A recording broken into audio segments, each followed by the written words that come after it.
दर्शक नमस्ते अनि नमस्कार। म तपाईँहरूको एमआर लिम्बू। आज एउटा विशेष जानकारी तपाईँहरू सामु खोल्न गइरहेको छु।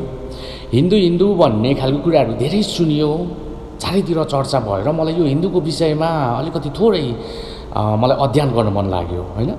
तर जस्तो मैले सोचेको थिएँ त्योभन्दा भयङ्कर रहेछ कहानी चाहिँ, स्टोरी चाहिँ हिन्दूको हैन। आजभन्दा त्यसको लागि चाहिँ हामी आजभन्दा लगभग 3500 वर्ष पछाडि जानुपर्छ।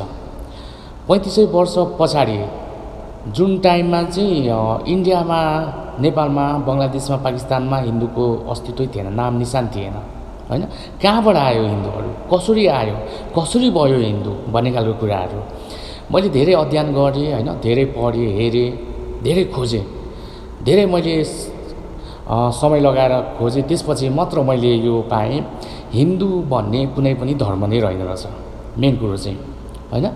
आजभन्दा 3500 वर्ष अगाडि फर्केर हेर्नु हो भने त्यहाँको त्यो इतिहास पल्टाउनु भने त्यहाँनिर छर्लङ्ग स्पष्ट गरिएको छ। यो मान्छेहरू भनौँ न, अब यो मान्छेहरू चाहिँ इरानदेखि आएको रहेछ इन्डियामा 3500 वर्ष अगाडि हैन।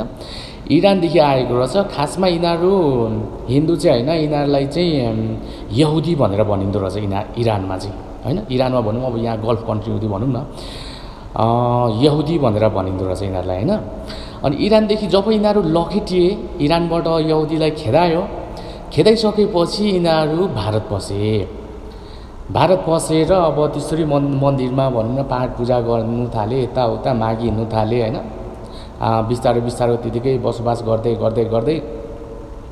पछाडि यिनीहरूले आफ्नै एउटा उयो धर्म बनाए क्या, हिन्दू, जसले नाम दियो हिन्दू।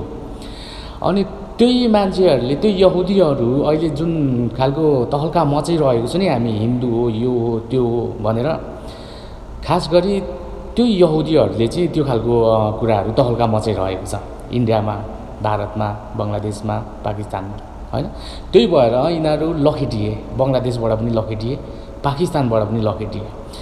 अहिले हिन्दू हुँ भन्नेहरू चाहिँ नेपालमा र इन्डियामा मात्र छ।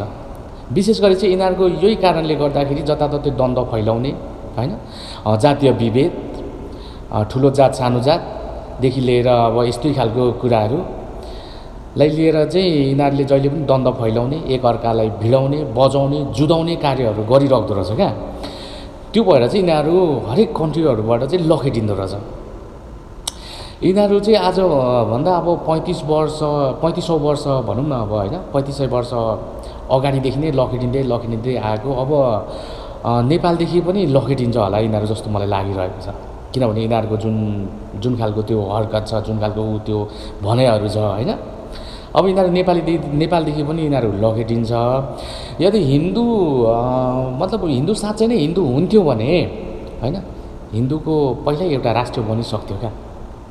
नेपाल र इन्डियामा आउनुभन्दा अगाडि नै राष्ट्र बनिसक्थ्यो। यिनीहरू त इरानदेखि आएको हो। इरानले हिन्दू राष्ट्र किन बनाएन? यिनीहरूको सृष्टि इरानदेखि भएको हो हैन। कसैले यो अध्ययन गरेको छ? थाहा छ कसैलाई यो कुरा? इरानदेखि आएको भन्ने मात्र थाहा छ हैन। त्यहाँदेखि उताको अध्ययन गरौँ न। यिनीहरू चाहिँ यहुदी हो क्या हैन। अनि यहाँ इन्डिया आइसकेपछि चाहिँ यिनीहरूले आफूलाई चाहिँ हिन्दू भन्ने खालको एउटा नाम दिएको। अध्ययन गरौँ सबैजनाले हैन। अनि अहिले आएर चाहिँ अब त्यो खालको नेपालमा हैन, म काटिदिन्छु, मारिदिन्छु, हाम्रो मन्दिर, हाम्रो यो, हामी हिन्दू भन्ने खालको कुराहरू गर्नु मिल्छ हैन। स्वयं इन्डियाको मान्छेहरूले चाहिँ इन्डियाकै एउटा धर्मले मान्दैन हिन्दू भनेको के हो। सनातनी भन्ने खालको धर्म छ, सनातनी धर्मावलम्बीहरू छ इन्डियामा हैन। उनीहरूले नै मान्दैन हिन्दू भनेको त फटा हो, धोकेबाज हो भनेर भनिदिइरहेको छ। खासमा हिन्दू भनेको चाहिँ के हो यो चाहिँ अध्ययन गरौँ न। केही भन्नुभन्दा अगाडि, केही बोल्नुभन्दा अगाडि हैन, पछाडि त्यसको इतिहासको पानाहरू पल्टाएर अध्ययन गरेर बोलौँ न, भनौँ, कुराहरू राखौँ हैन। सबैले कुरा राख्नु पाए त, सबैले कुरा राख्नु पाउँछ, जानेको जति, अध्ययन गरेको जति कुरा राख्नु पाउँछ, बोल्नु पाउँछ हैन। र अर्को कुरा के छ भने साँचो र सत्य कुरा गर्नुलाई हामीलाई ठाउँ चाहिँदैन क्या। जहाँ पनि गर्नु सक्यो हैन, जहाँ पनि राख्नु सक्यो। मैले अध्ययन गरे अनुसार चाहिँ यिनीहरू चाहिँ यहुदी हो। हिन्दू भन्ने कुनै धर्मै छैन, धर्मै थिएन। अहिले आएर यहाँनिर नेपालमा हिन्दू भनेर द्वन्द्व फैलाउँदाखेरि धर्मको विषयलाई लिएर त्यो खालको काण्ड मचाउँदाखेरि हामी मान्छौँ? मान्दैनौँ त हामी। अनि पृथ्वीनारायण शाहको कुरा आउँछ फेरि। पृथ्वीनारायण शाहले एकीकरण गरेको नेपाल। पृथ्वीनारायण शाह आउनुभन्दा अगाडि नेपालमा थिएन राजशासन थिएन। त्योभन्दा अगाडि मल्ल शासन थियो होइन।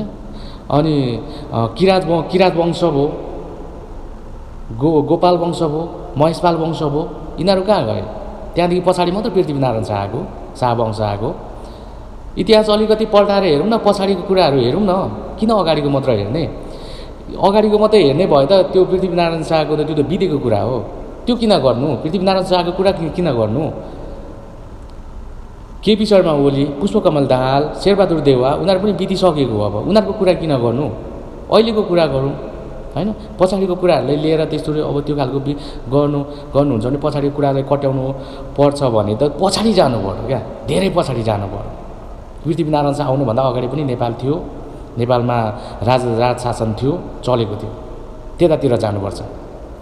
त्यो यताको न फेद्न पुछारको पुग्न पुछारको कुरा गरेर हुँदैन त। बिचको भागलाई मात्र प्राथमिकता दिएर भएन क्या। कि त फेदैदेखि दिनु पऱ्यो होइन, कि त टुप्पैदेखि दिनु पऱ्यो क्या। त्यो बिचको भागको मात्र कुरा गरे, त्यो बिचको भागलाई मात्रै प्राथमिकता दिएर हुँदैन क्या। किनभने मान्छेले जहिले पनि कुनै पनि फल खाँदाखेरि कि त फेददेखि खान्छ कि त टुप्पादेखि खान्छ क्या। बिचको भागलाई निकालेर खाँदैन कहिले पनि। यो कुरा पनि जानिराखौँ, सबैले बुझिराखौँ।